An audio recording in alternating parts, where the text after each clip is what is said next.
Yes, Eddie Kenzo ne Fiona Nyamutolo oba Honorable Minister Fiona Nyamutolo beeyongedde okubanga munange beeraga amapenzi mu lujjudde lw'abantu yadde nga abantu beeyongedde okubaata abamu nga bagamba nti Eddie Kenzo baamuloga naye ate ye omukwano gulinga ogwakatandika obutandise.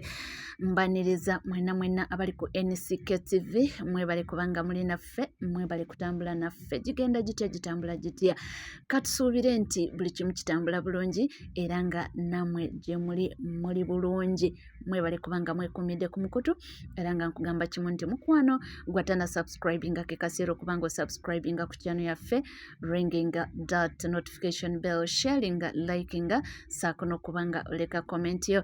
Ebisigadde buterevu amawulire tukyeyongera okubanga tugakuwa era tujja kubanga tugakutuusaako.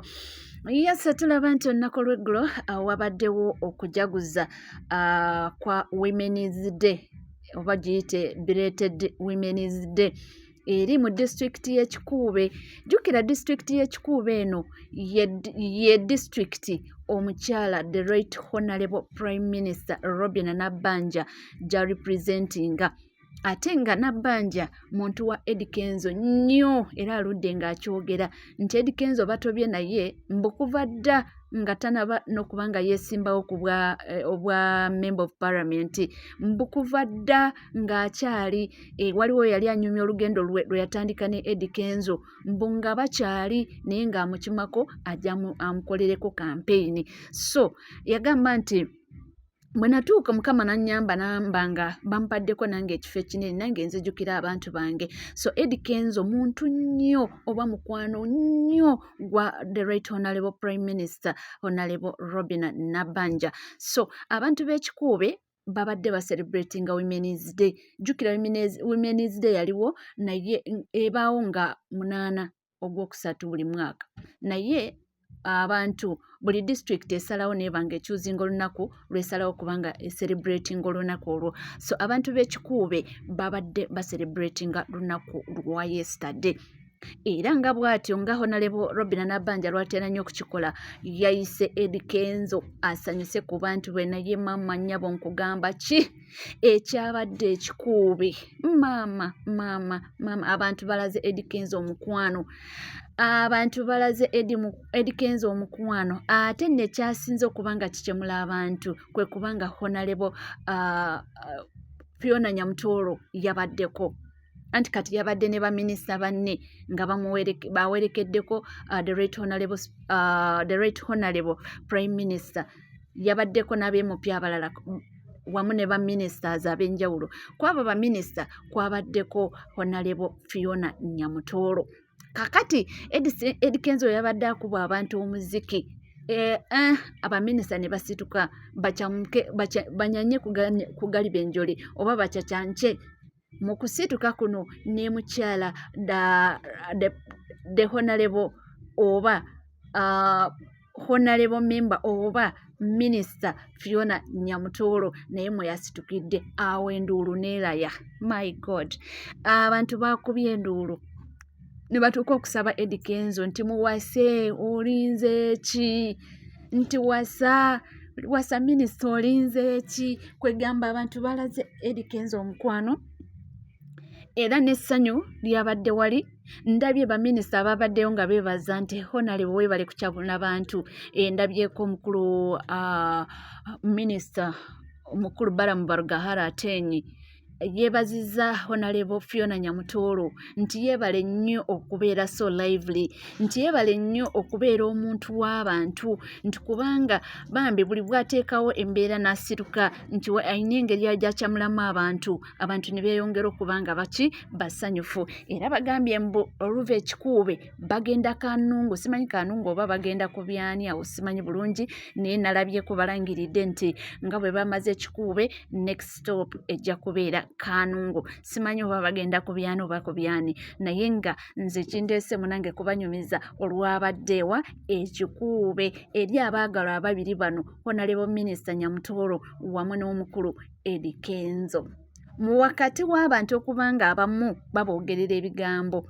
Eggulo nabaleetedde eggulye ne ŋŋamba nti waliwo abatandise okubanga boogerera Edikenzo amafuukuule, omukazi yamuloga, yandibadde agenda mu studio akube music, akompitinge n'Abanigeria, asinga Abanigeria abeere namba emu wa Africa, ali mu kwebuuba mu mukwano n'omukazi, naye musajja wati ali mu kukola ssente.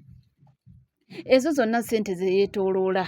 Jjukira baminisita bali kubanga basiima, bali ku zi Thanksgiving, naye ate gye bagenda bambi Edikenzo bamuyita ali favored. Ezo zonna ziba ssente. Nalabyeko eno juzi gye babadde Acholi, babadde mu Acholi neno wa Honorable Lilian nga bagamba nti eyo bamuwadde obukadde 3.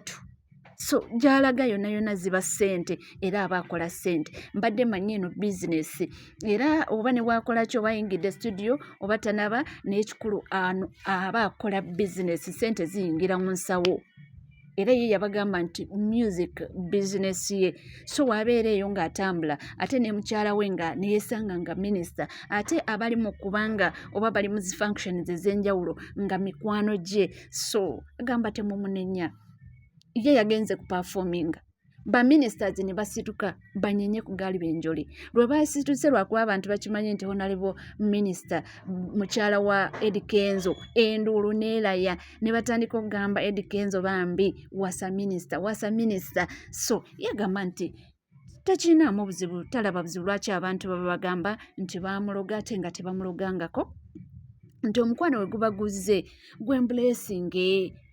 Nti oluli baamunenya ne bagamba nti yalekereranga nnyo Rema Namakula nga tamuwa budde, nti naye tekyansezze, nti abeera atambula abeera muki, abeera bamuguze ku shows agenda performing, ate shows zino yesanga nga ne mukyala we kwali oba omu ku abo bagenda okuba nga performingira, ate omukyala we olisituka nti olwo kimugaana ngobe ku stage nti lwakuba munnange.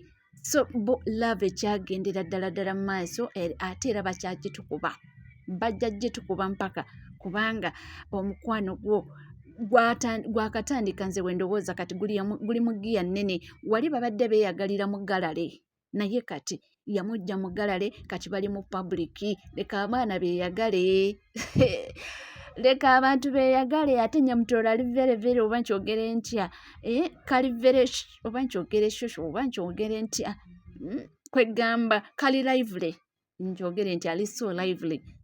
Osanga politician talina nsonyi, talina ki, ate ng'omuntu we amumatira. So ekyabadde eyo ekikuube bannange, abantu balaze Edikenzo omukwano okutuuka obutuusi ku stage nga tanayimba, nga bo bayimbye zonna bazimaleyo bannange, nga ye abuba mukono gwokka bo nga bayimba eno gye bayita love bannange. Edikenzo ali favored, kyensobola okubagamba ali so favored, naye nga bo ebyomukwano gwe ne Honorable Fiona Nyamutoolo bannange yagamba nti mwe mwogere bye mwogere, naye nze Mukama yampa, nze nabasabanga bulijjo nga nfukamira wansi mbagamba munsabireko Mukama mpa omuntu, kati wuuno yamumpa. Bannange muleke mwagale, timuleke mwagale. Ate ebyo mugamba simanyi bandoga simanyi biki, teri ddogo, nti ng'omunaye wazudde omuntu gw'oyagala ate naye ng'akwagala ebyaddala, ti bannange sirabawo buzibu. So yebiri eyo, bano bo omukwano gwabwe ye kapo y'omwaka. Honorable Fiona Nyamutoolo ne Edikenzo, eno ye kapo y'omwaka. Katulinde kapo endala ejja kujja bamenyewo, naye essaawa eno ye kapo y'omwaka guno era erikyagukuba, era yagambye nti ate mulinde embaga eri kumpi kujja mu maaso awo. Yesambaniriza mwena omukoto guli gumu gwokka, that is NCK TV. Gwatana subscribinga ke kaseera okubanga subscribinga, ringinga that notification bell, sharinga, likinga, saako n'okubanga oleka comment yo kugambya ebisigadde byonna butereevu. Amawulire nja kubanga nga kuwasigala naffe tovaawo, tukyalina bingi nnyo ddala ebyokubanga tubibatuusaako maaso.